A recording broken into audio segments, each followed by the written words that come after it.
Mais uma adaptação de Pinóquio? Sério mesmo? Depois de trocentas versões que aconteceram só de 1911 pra cá, e que vão desde a animação clássica da Disney, lá de 1940, até o live action dirigido pelo Matteo Garrone em 2019, passando por incontáveis esquisitices que rolaram pelo meio do caminho, será que o assunto, nascido da história originalmente criada pelo Carlo Collodi em 1881, já não foi suficientemente esgotado? Ainda mais se a gente considerar que só em 2022 foram 3 novas produções, uma animação russa, uma refilmagem live action dirigida pelo Robert Zemeckis pra Disney e agora a nova versão comandada pelo mexicano Guillermo del Toro, pois parte da resposta para todas essas indagações está no próprio enunciado delas, Guillermo del Toro. A verdade, contudo, é que qualquer premissa, por mais batida que pareça, sempre pode ganhar cores novas caso submetida a uma abordagem imaginativa. Se cair nas mãos de um realizador criativo bastante e com plenas condições de botar essa criatividade pra jogo, então, se torna ainda mais possível revigorar aquele material, explorando contornos antes desconhecidos e conferindo frescor e novidade a algo que a gente achava já conhecer de cabo a rabo. No caso do Pinóquio do Guillermo del Toro, a gente tá falando de uma releitura pensada por um artista que, desde o início da sua carreira, nos anos 90, já demonstrava ser dono de voz e personalidade próprias, algo que só se confirmou nas décadas seguintes, quando o cineasta nos apresentou uma série de projetos autorais que fizeram mais do que jus à promessa lá de trás. Isso se aplica até mesmo aos seus longas mais popularescos, dedicados à ação e às explosões, como Blade 2, Círculo de Fogo e os 2 Hellboy. E por mais que eu também não seja fã de todos os trabalhos do Del Toro, eu não curto muito A Colina Escarlate nem O Beco do Pesadelo, por exemplo, eu também não vejo muito como negar que até mesmo esses tropeços são frutos de decisões artísticas conscientes por parte do diretor. Mais importante que isso, porém, é que o estilo particular do Guillermo del Toro parece perfeitamente adequado a uma história que, afinal, é essencialmente uma fábula com toques macabros que gira em torno de criaturas, ora fantásticas, ora peculiares. E se tem uma coisa que obras como O Labirinto do Fauno e A Forma da Água atestaram, é que o Del Toro é um cineasta intimamente ligado às fábulas, mesmo quando essas são sombrias, criando narrativas que, mesmo quando carregadas de contextos delicados, conotações sexuais e violência gráfica, não deixam de soar lúdicas como um conto de fadas. Não é à toa, portanto, que essa sua reimaginação do Pinóquio seja o filme que é, e o contraste entre essa versão e aquelas produzidas pela Disney pode ser notado simplesmente através das diferenças nos designs do personagem título.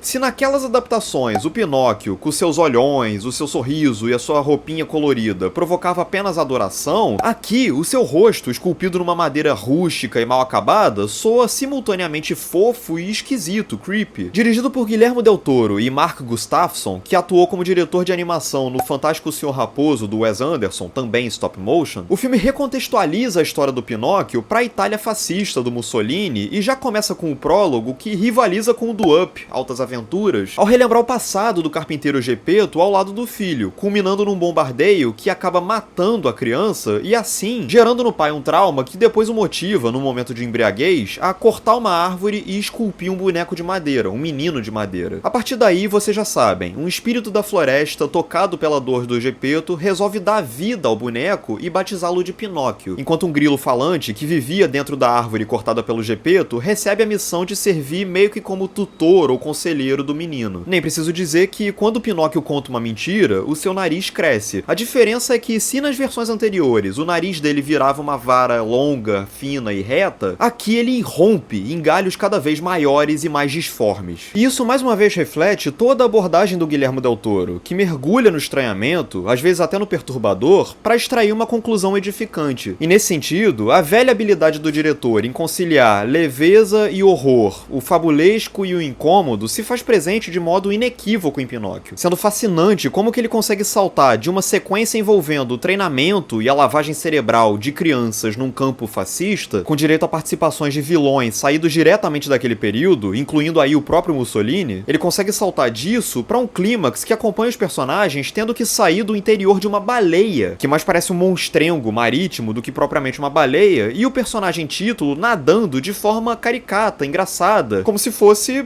Bom, um personagem de desenho animado. Em outras palavras, há um componente obviamente cartunesco no que tange os elementos históricos reais, mas também uma indispensável aura soturna, ou mesmo melancólica, circundando tudo aquilo que é mágico, fantástico. Um equilíbrio dificílimo de se alcançar, mas que afinal de contas é a especialidade do Guillermo del Toro e que em Pinóquio é enriquecido pelo excepcional design de produção do Guy Davis e do Kurt Anderle, que ajuda a cimentar a percepção de que aquele mundo é, como o próprio Pinóquio, composto por pedaços de madeira sujos, farpados, mal cortados, que se acumulam uns sobre os outros. Ou então é visualmente instigante, mas também triste, assustador, tanto na aparência quanto no conceito, como é o mundo dos espíritos, por onde o protagonista é enviado repetidas vezes e por razões sombrias, mas que o filme retrata ora com leveza, ora com certa naturalidade. Nem preciso dizer, aliás, que a própria decisão de conceber toda a animação em stop motion se revela plenamente adequada de um ponto de vista conceitual, temático, reforçando a imagem daqueles sujeitos como pedaços de madeira imperfeitos. Assim, a ideia de ambientar e realocar toda a história do Pinóquio para o contexto real da Itália fascista do Mussolini se revela uma decisão perfeita e apropriada em uma história que, afinal, tem como finalidade a aceitação das excentricidades e das imperfeições de cada um. Não, a inserção do fascismo não se dá por acaso, nem acontece paralelamente à trama principal, como se enfiada à força a fim de constituir uma crítica aleatória. Ela acontece com um propósito claro de realçar, através do contraponto com o contexto social no qual uma população inteira era reprimida e obrigada a se encaixar num modelo de ordem e obediência, é desse contraponto que se realça a importância de uma figura como Pinóquio se aceitar como é e se recusar a abrir mão da sua natureza e identidade. E é por isso que eu admiro tanto o desfecho dessa versão do Del Toro, que, sem spoilers, ressignifica, sob lentes e sentidos novos, o desejo do Pinóquio em se transformar num menino de verdade. Pro Guillermo Del Toro, ser um menino de verdade não é se converter numa criancinha fofa e bem vestida, como era aquela da Disney, mas sim bater o pé no chão e se assumir do jeito que é,